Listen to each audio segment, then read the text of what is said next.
Hello guys.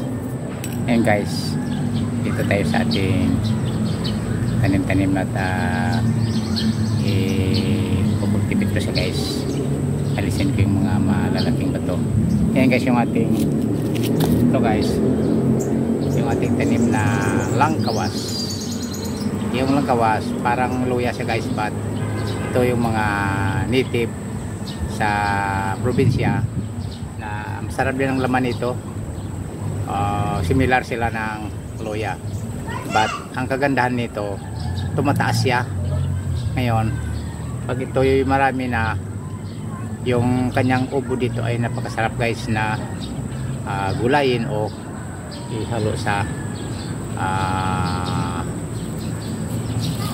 binakol na manok. Masarap guys ang ubo nito. Ayan guys.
So mamaya guys, atin yang didiligin kasi mabilis matuyo yung lupa ngayon dahil sa tag-init.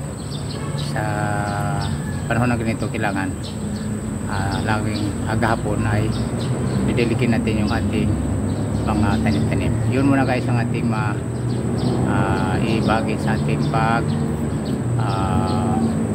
ayos ng ating tanim-tanim na langkawas. Thank you for watching.